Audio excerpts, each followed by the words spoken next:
These are the new metal releases for August 29th, 2025. I have 5 albums to talk about. A lot of these are the types of albums that someone like me would like. Today's batch is tailored to someone who likes old school heavy metal and thrash. That's basically what I'll be covering today, with one exception, which would be a melodic death metal. With that being said, I have 5 albums. Let's get into it. The first album I have is The Devil's Asylum by Vicious Rumors. This band has been around for a long time. They've been putting out albums since the 80s. They're classified as US power metal, which, to be honest with you, doesn't really sound like a fitting term. They're one of those bands that straddles the line between thrash metal and traditional heavy metal. Think of bands like Metal Church and Jag Panzer. I think I might have listened to them back in the 80s. I don't remember buying any of their albums though.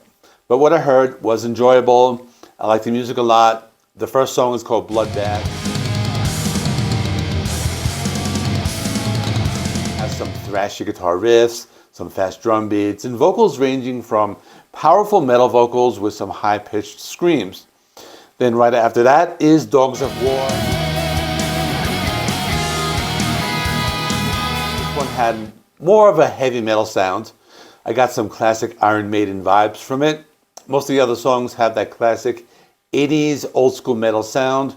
There was one song where it sounded a little different, called Wrong Side of Love, which had a bass guitar intro. It almost sounded like some gothic music. But even as that song progressed, it sounded more like a mid-paced heavy metal song. Overall, I like it a lot. I think I need to revisit some of their older albums. The type of music I like a lot. My score is going to be 8 out of 10. Production is not the best. It kind of sounds a little processed. The album cover is cool, but it looks like the skull is blowing somebody. And once you see it, you can't unsee it. But with that being said, it's a very good album. Next is the album Book of Fate by The Darker Half. This is a band from Australia, and the genre is listed as thrash and power metal, which would probably fall under the same category as US power metal, but given that they're from Australia, they can't use that name. It wouldn't make sense. So let's just say it's a band a little similar to Vicious Rumors, I guess. The band has been active since 2003. This is their 5th full-length album. Opening track is called The Golden Path. Can you hear it? It's so much After that, you have lots of big guitar riffs with some old school sound, big vocals, along the lines of power metal vocals. After this is called From Disaster. And it has a sound leaning more towards power metal. I heard keyboards in the background. It gives it a very full sound, and there's a big, powerful drum beat. As I listened to the song, I noticed the vocalist sounds a little bit like Jeff Tate from classic Queensrÿche albums. Next song is called Are You Listening?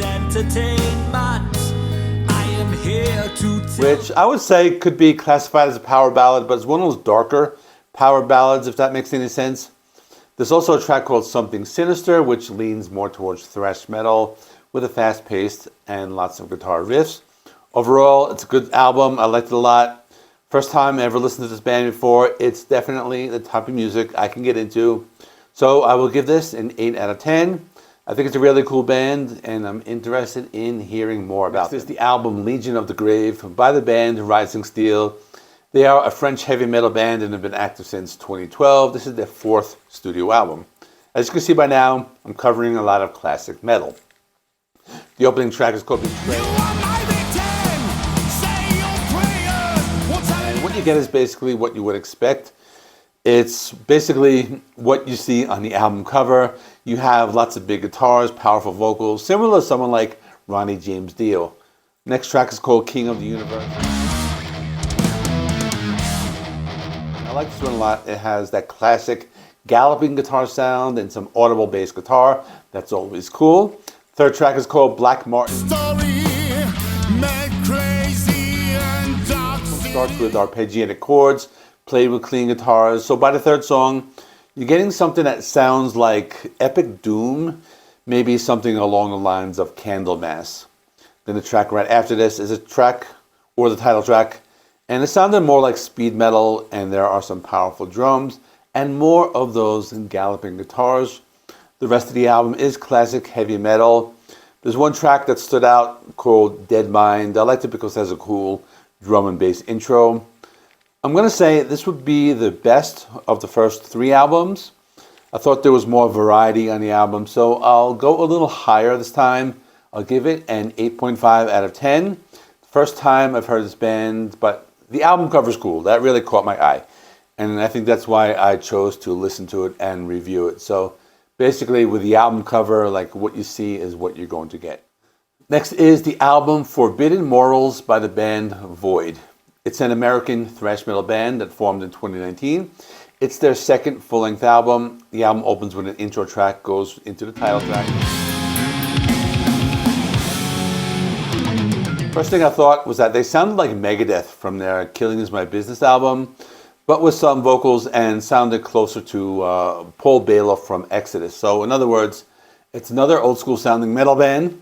Next track, Gateway of Stone. Classic sounding thrash riffs, but there were also some audible bass guitar and lots of energy.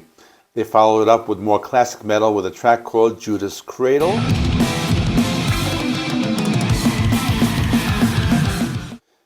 Then there's a track called Nine Blood Moons, which has some big guitar chords and more of a mid-paced rhythm. In the middle of the album is a short instrumental called Valeria, which sounds like some classical guitar played on an acoustic. Then they bring back the thrash with the next track, Apparition, which also has some death metal elements and a very dark sound, as well as a few melodic moments. Towards the end of the album is a dark power ballad called By Silver Light, which reminded me of something along the lines of Beyond the Realms of Death by Judas Priest. They end the album with a 10-minute plus track called Beneath Lives the Impaler. It's what you expect. Very heavy metal, classic thrash, lots of changes throughout the song. It's just like a longer song that sounds like everything else on the album. Again, it's the type of music I like, so this one gets an 8 out of 10.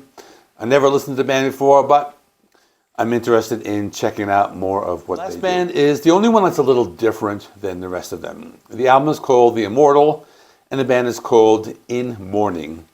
They're a Swedish melodic death metal band with some progressive metal. They formed in the year 2000. This is their 7th full-length album. The album opens with a short intro track like most bands are doing these days. The main track is called Silver Crescent. The song begins with staccato, almost Meshuggah-style guitar riffs, going into some melodic death metal with a very dense sound, something along the lines of the band Insomnium, and deep guttural vocals along the lines of a band like Amon Amarth. Sound is very big and complex. They play a lot of tremolo pick guitar riffs, which also gave it a little bit of a black metal sound. Then in the middle of the song, they bring in some clean vocals and a more melodic sound. As you can see, this band likes to play with the heavy and light aspects of their sound. The next track is called Song of the Crane. Another similar sound with the big riffs and classic melodic death metal sound. This time, vocals sounded more like the band At the Gates, so the band likes to use different styles. Next track is called As Long as the Twilight Stays. This had a softer, more melodic sound in the first part, but still had that classic melodeath sound, and the song picked up the pace during its 7+ minute runtime.